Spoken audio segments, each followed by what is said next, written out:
You're listening to the Broken Havoc podcast on YouTube, where we discuss everything in and outside of the squared circle. Make sure to like and subscribe for more content, and as the frickin' referee would say, ring that damn bell for more notifications.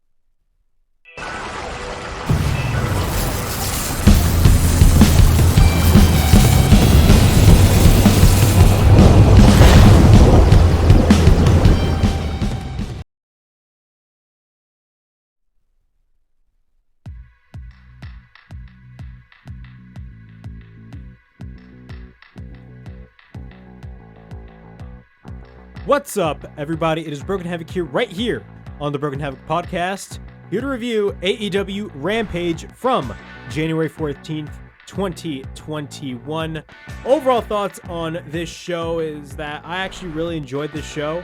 It was a fun show to watch. The matches were great, in my opinion. Adam Cole and Trent Beretta put on an awesome-ass opener. And, of course, Jurrasic Express in the main event, retaining the AEW World Tag Team Championships against the Dark Order's John Silver and Alex Reynolds. Flat out awesome ass match in my opinion. Overall thoughts, I thought it was a really good episode of Rampage. Really, there was nothing really bad on the show. Of course, this was a taped show, and there's one complaint that I usually have when it comes to the taped shows, especially when it comes to AEW, is that there's a saying that when a show is taped, it feel like when you watch it, it feels taped. And the problem with Rampage, especially the taped episodes, is the fact that for a fact that they're taped. I mean, of course but it just feels taped, and it doesn't feel as organic because of course, when you listen to the commentary, you can know for a fact that it's edited, and that's my little problem with that. But hey, what can you do? It's a taped show. But usually I'd rather have Rampage be a live show weekly, but who knows what's gonna happen. But I will say this: overall, Rampage was a good show. But again, AEW has situations in which when a show is taped, it just feels like too taped. Like it doesn't feel like a live show. And when it comes to WWE, whenever they tape their shows, it doesn't come off as like a taped show. I will say some of the shows that they put on that are taped really do not feel like a taped show. And that is the problem when it comes to AEW, when it comes to their taped shows. It just feels taped all the time. And, when you hear Excalibur on commentary, it sounds differently than it does when you watch Dynamite, because of the fact that they edited that and just added a random commentary of Excalibur, pre-production. But, yeah, so that's my little problem when it comes to like the taped shows regarding AEW. But again, aside from that, Rampage this week, and usually for most weeks, is a really good show. I did state earlier on that, there was some issue. I felt like there was a little bit of an issue having the same wrestlers wrestle on Rampage. And what I mean by that is like having the same wrestlers feud. So basically variations of rematches. We've seen that when it comes to the Bunny, Penelope Ford, Anna Jay, Ty Conti. How many times have we seen them wrestle on Rampage every single week? Stuff like that kind of irks me, in my opinion, because of the fact that it's completely repetitive. But that's just my thing. But thankfully, when it comes to Rampage, it does have its own unique things, and having like Hook wrestle on Rampage, in my opinion, is like a good thing for Rampage, because it really sets Rampage apart from Dynamite. And I feel like having guys like Adam Cole wrestle on Rampage. Adam Cole is a main event guy regardless, and he is on Dynamite all the time. But I feel like in my opinion, I think he should wrestle more on Dynamite. But having Adam Cole wrestle on Rampage is awesome, because it gives Rampage more importance. But at the same time, having a guy like Hook wrestle, really showcasing Hook first on Rampage before he makes his big Dynamite debut. Stuff like that I really enjoy about Rampage, and that's one of my favorite things about the show. They really have their own unique segments that set it itself apart from Dynamite. It's not necessarily a brand split, but they have their own, unique own segments every week on Rampage that really makes it set apart from Dynamite, and that's what I really enjoy about the show, if that makes any sense. Overall thoughts on Rampage. I thought, again, Rampage was a good show. The opening match was Adam Cole versus Trent Beretta. Of course, Adam Cole is going to be in a mixed tag team match this Wednesday on Dynamite. Of course, he's going to be teaming up with his real-life girlfriend, Dr. Britt Baker, DMD, going up against Kris Statlander and Orange Cassidy. I literally almost forgot that. But of course, Adam Cole and the Elite have been having a feud with the Best Friends. And Trent Beretta, he faced Trent Beretta, and I will say it was a really awesome match. It was a really great opener in the match. I really enjoyed the counters near the end of the match, in my opinion. I thought the counters near the end of the match were just really good. But I'm going to be going through the match. Cole misses a pump kick. We get an elbow. We get a couple of elbow strikes by Trent. We get a couple of chops in the corner by Trent. Cole with a couple of right hands. We get an overhead throw by Trent. We get repeated rights by Trent. We get a shotgun drop kick by Trent. Cole then gets taken down on the outside. Then Cole sweeps the legs of Trent, dropping him on the apron. Both then get back in the ring. We get a neck breaker by Cole. Cole is in control. We get a couple of hammer throws on Trent in the corner. Then we get a neck breaker by Adam Cole. We get a cover and a near fall. Trent then tries to fight back with a couple of right hands. Cole then takes Trent to the outside. Then Cole tries to go for the Panama Sunrise, but Trent counters into a back body drop. Then when Trent tries to take out Cole on the outside, Cole ducks, and then Trent runs into the guardrail. Then once we go to commercial break, Cole is in control. We get a pump kick by Cole during the break. We get repeated rights by Cole on Trent. Then we get a side headlock by Cole. Once we're back from break, both proceed to exchange shots. Then Trent fights back with a couple of rights. Then we get a waist lock by Trent. We get an enziguri attempt by Cole, but Trent counters into a German suplex. We get an elbow by Trent in the corner. We get a swinging DDT by Trent. We get a cover and a near fall. Then Trent runs into a boot in the corner. Then Cole goes to the top. We get a right hand by Trent. Then we get a chop by Trent. Trent then goes to the top. He hits an avalanche brainbuster off the top, which looked insane. Then Trent picks up Cole, but then all of a sudden, Cole counters into a backstabber. Then Cole sets up, and then we get a waist lock by Trent. We get a half and half by Trent. Then Cole hits the brainbuster. Then we get a cover and a near fall. Later, Trent tries to go for the strong zero, but then Cole counters into a freaking Canadian destroyer. Again, one of my favorite, moments in this particular match is the fact that, Cole and Trent really, have great chemistry when it comes to their counters. You could tell they know each other really well. And the fact that, Cole just countered, the strong zero and he hit the fucking Panama Sunrise. I mean, that is freaking awesome. That was one of my favorite, if not my favorite spot of the entire match.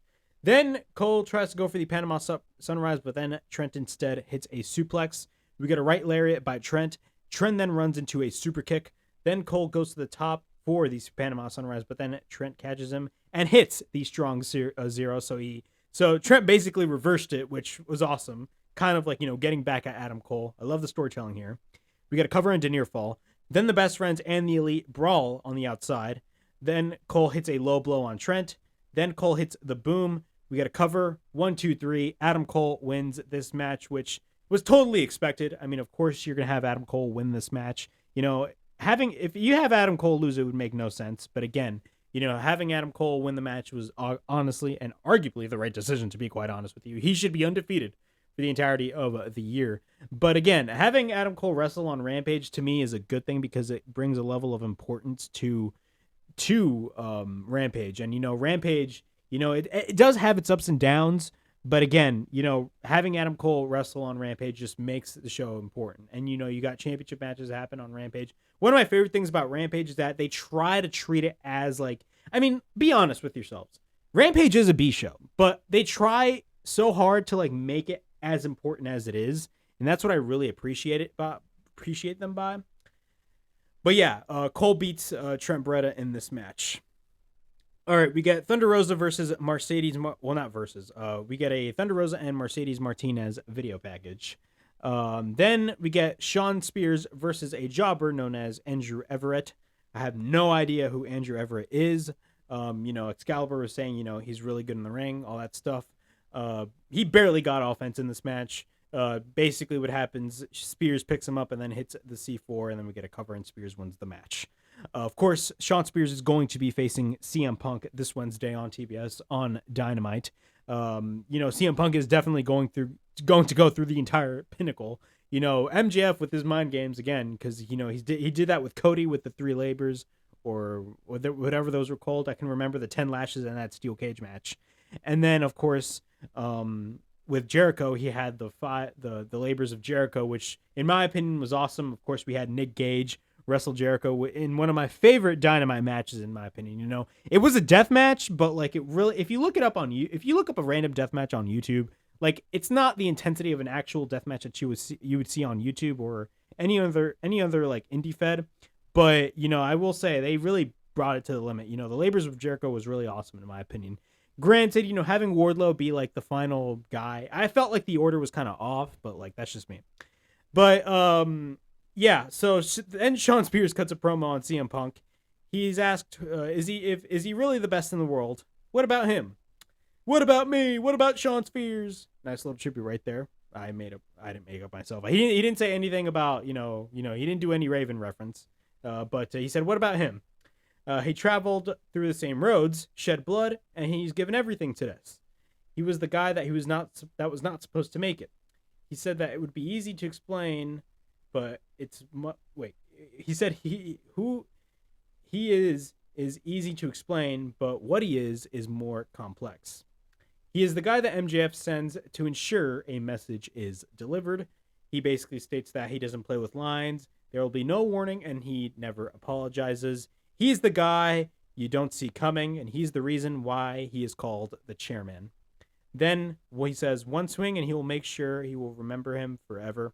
Then all of a sudden we get a just loud Wardlow chants, and I guarantee, you know, of course they have been teasing for the past couple of weeks that, you know, Wardlow is kind of pissing off MJF and kind of teasing that he's going to be leaving the Pinnacle, which I think it's great for Wardlow. I think Wardlow can, again, I've stated this in my Dynamite review, Wardlow can make a great, you know, main event guy, in my opinion. And, you know, he has the look, he has everything. And you've been hearing those stories that, you know, WWE wants a guy like Wardlow because, of course, Vince McMahon loves big men. But, yeah, we got a bunch of Wardlow chants. You know, we're definitely going to be seeing Wardlow split from the inner circle, not the inner circle, from the Pinnacle in the next couple of weeks. When will that happen? Honestly, I do not know, but we got a bunch of Wardlow chants, and I will say Wardlow is over. All right.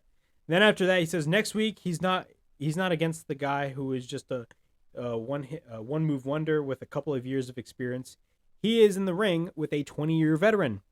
He can't hang anymore, and he realized in this business 7 years off is 7 years too long. Then he says he will expose him, and then in 5 days, the chairman is coming.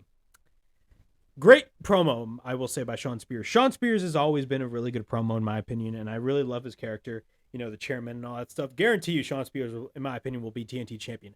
I made a prediction last year, like early to mid last year, that, you know, once MJF gets the AEW World Championship, you know, the entire Pinnacle will basically be like a modern-day Four Horsemen. I mean, they are. They're basically a modern-day Four Horsemen. That's what they are. I mean, their theme song is even similar to the Four Horsemen theme. But they will definitely win all the titles in AEW. Like I see, and when MJF wins the AEW World Championship, I stated this like mid last year. MJF would have the AEW World Championship. FTR would have the tag titles. Sean Spears would have the TNT Championship, and Wardlow would have the FTW Championship. Now, granted, Wardlow now, since the fact that they're teasing Wardlow to basically split off from the Pinnacle, I don't see Wardlow being the case. I definitely do see Wardlow as like an FTW champion.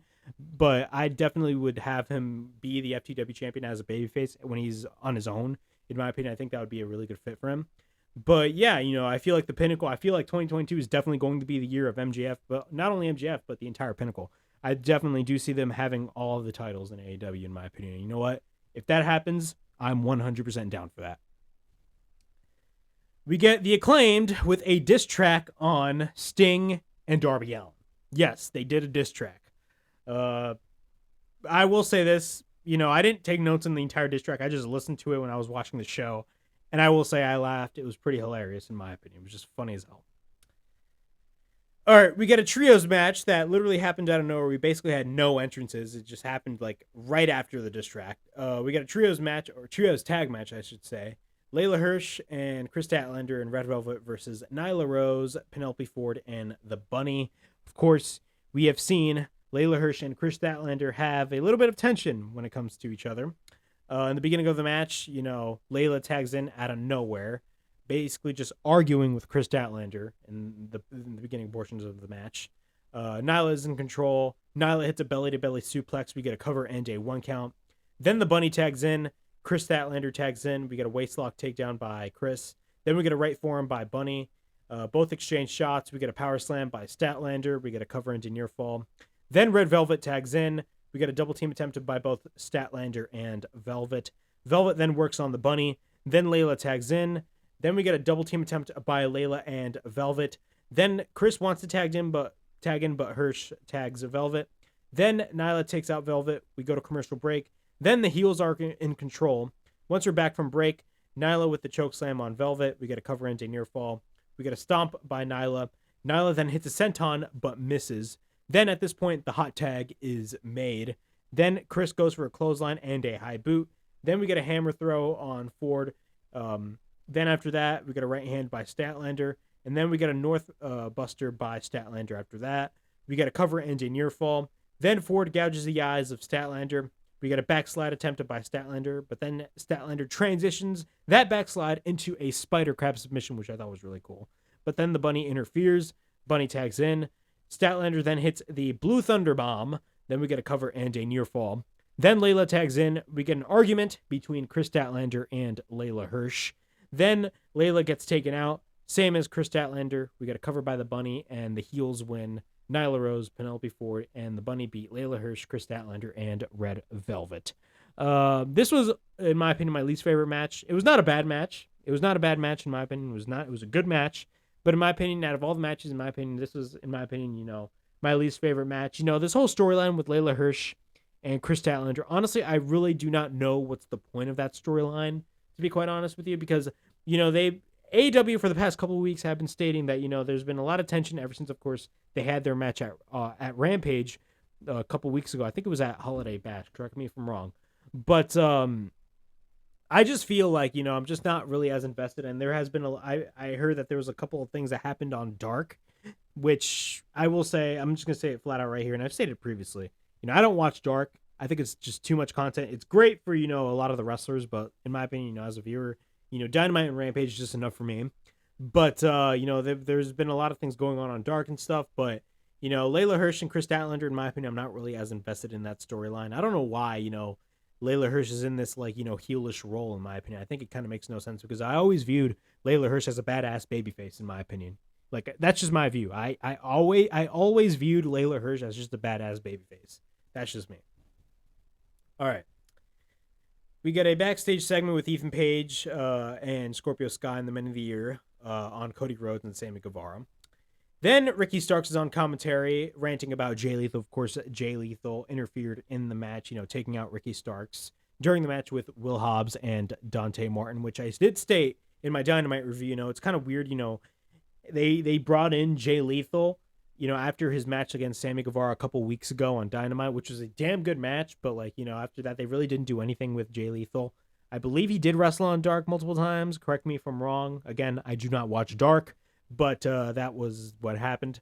But he should be, on Dynamite a little more because Jay Lethal is that damn good of a wrestler. He has the charisma. He has everything, man. Remember that Macho Man impression he used to do in TNA? Come on. Yeah. Then Jay Lethal comes out while Ricky Starks is just ranting on commentary. And they have been doing this for ever since last week. I feel like this is going to be a weekly thing on Rampage when, of course, Ricky Starks is one of the commentary members on Rampage. And Ricky Starks usually, now I feel like this is going to be a weekly thing every single week. They're going to close up. They're going to go close up on Ricky Starks and he's just going to go ballistic. I feel like that's going to be a weekly thing. But Jay Lethal comes out and says that what happened with, he's seen what happened with Dante Martin and Team Taz, and he basically challenges Ricky Starks for the FTW Championship. Of course, Ricky Starks is the one to make the decision because of the fact that the FTW Championship is not really an official title of AEW. But what are my thoughts on, us having Jay Lethal versus Ricky Starks for the FTW Championship? I think it's not a bad match, to be quite honest with you. Ricky Starks is amazing. Jay Lethal, the guy just has everything, in my opinion. The guy's been wrestling for years now. The guy has flat out everything, but Ricky Starks as well. He's a guy that's going to be a future superstar. You just look at a guy like Ricky Starks and he not only has the look, but the guy has the promo skills. Ricky Starks knows how to cut a damn good promo. But yeah, what do I think of Ricky Starks versus versus Jay Lethal for the FTW title. I think it's going to be a great match. Would I be surprised if Jay Lethal, would I be happy if Jay Lethal won the FTW championship? No, I really actually wouldn't. I actually would be for that. But again, Ricky Starks is, in my opinion, elevated a little more with that FTW championship. And I love the fact that AEW is acknowledging the FTW championship. It's just really awesome, in my opinion. I just like that. I don't know why. It's just awesome. All right. Mark Henry interviews John Silver, Alex Reynolds, and Jurrasic Express, of course, before their match. Of course, Mark Henry does It's time for the main event, and that became a shirt, and it got so over. I predicted that way back when Rampage started. I predicted that, Mark Henry's whole It's time for the main event, within a couple, 3 weeks, when he started saying that more often, I definitely did predict, oh yeah, this thing is going to get over. And every week now on Rampage, whenever you hear Mark Henry say it's time for the main event, you hear the crowd just go along with him. And you know what? That is freaking awesome. Again, Rampage has its own identity, even though it's not a brand split per se. Rampage has its own identity with its own segments and its own format. That's what I love about Rampage. There's a couple gripes that I have about Rampage, maybe regarding a little bit of the booking and the rematches. We don't get a lot of rematches on Rampage as we could do every week on SmackDown and Raw, especially Raw, because the amount of rematches that we've seen on Raw these past couple weeks is insane. I have notes on Raw from like this past whole year. I guarantee you I will find like a bunch, and I mean a bunch of rematches. But again, Rampage does have its own identity, and that's what I like about it, because it has its own identity in format and in segments. Of course, you have wrestlers like Hook wrestling on Rampage every week. Well, not mostly every. In most weeks he will wrestle on Rampage, but right now he is only wrestling on Rampage, and that's only to build him up before he debuts, before he makes his big debut on Dynamite. Which, again, that is awesome to see. That is that's actually one of my big positives on Rampage. Again, Rampage has its own identity, but it's not in a brand split per se. It's, it still kind of makes itself different from Dynamite, but still has, follows the same storylines as Dynamite. To be quite honest with you, a lot of people be saying on social media, on Twitter, that AEW should do a brand split. 100% no. They shouldn't even do a brand split at all. Please avoid that. Avoid the brand split. Hell, even WWE should end the brand split because of the fact that, the brand split, in my opinion, is just dead in the water. But that's another video for another time. But again, Rampage has its own identity, and that is great to see. All right, we get Jurrasic Express versus Alex Reynolds and John Silver of the Dark Order. Overall thoughts on this match, of course, this is the first tag team title defense after Jurrasic Express beat the previous AEW World Tag Team Champions, the Lucha Bros, last week in the TBS debut of Dynamite at the Prudential Center, which I, by the way, attended. Reynolds and Jungle Boy start, both lock up. We get a waist lock by Jungle Boy. Then we get a wrist lock by Jungle Boy. Then after that, we both lock up. We get a drop kick by Jungle Boy. Then Luchasaurus tags in. We get an overhand chop by Luchasaurus. Then we get a right hand by Reynolds. We get repeated rights by Luchasaurus in the corner. Luchasaurus then hits a slam. We get a senton by Jungle Boy off the top. Then Jungle Boy is the legal man. We get a backslide by Alex, but we get a near fall. Then Silver tags in. We get a pump kick by Jungle Boy. We get a backdrop by Silver. Then we get a back elbow by Jungle Boy after that. Then Silver hits an enziguri. Silver then is not, he's going to get in the face of Christian Cage at that point. He's on the outside. Then Silver picks up Jungle Boy on the outside. Reynolds then hits a suicide dive on Jungle Boy while he is held up. We go to commercial break. The Dark Order is in control. Once we're back from break, Jungle Boy tags Luchasaurus. Then he takes out Reynolds and Silver. Then he takes them in each corner. We get a double clothesline by Luchasaurus later on. Then after that, he takes Silver and tries to chokeslam him, but Reynolds interferes. Then later, Luchasaurus chokeslams Silver on top of Reynolds. Then we get Jungle Boy tags in. We get a thrust kick by John Silver. Then Silver takes Luchasaurus on the outside. Reynolds tags in. Silver then picks up Reynolds, but Jungle Boy escapes and hits a German. He picks up Jungle Boy, but then Jungle Boy escapes, and then he proceeds to hit a German. Then Jungle Boy goes to the top. Silver's on the top. Then Luchasaurus.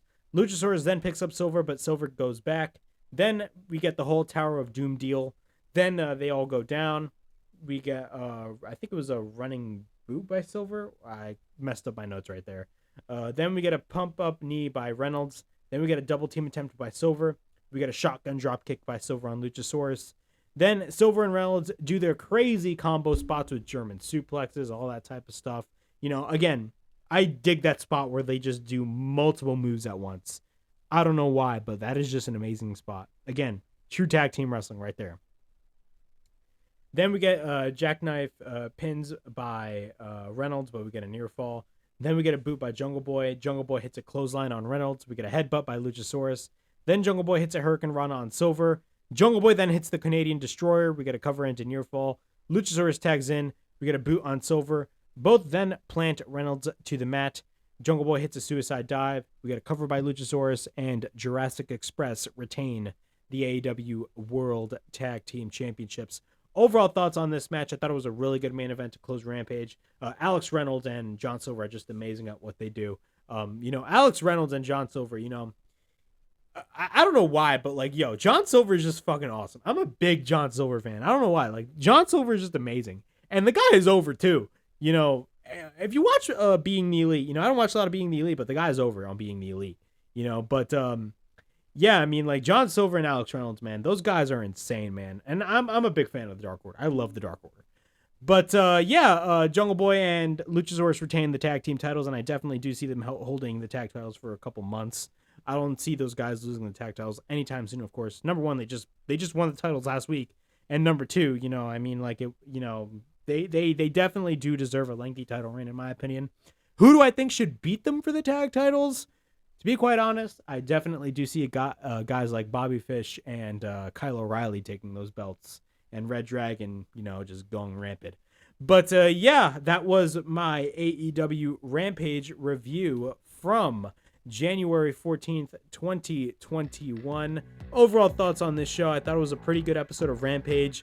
Again, this show was a taped show, and for most weeks, Rampage is a taped show. And again, my only gripe for this show is that even though this is a taped show, AEW should really try to make Rampage, even though it is a taped show, make it seem like it's not taped. There are certain points in the show where you can obviously tell that the show is taped. But that is just me. But overall thoughts on this show, I thought it was a pretty good show, in my opinion. It was a pretty fun show to watch. Adam Cole and Trent Beretta was an awesome match. Then the main event as well. A lot of things were good on the show. But that was my AEW Rampage review from January 14th, 2021. Please like, subscribe, comment down below, push that bell for notifications, and be on the lookout for my future reviews here on the Broken Havoc podcast. So, this is Broken Havoc from the Broken Havoc podcast. Signing out.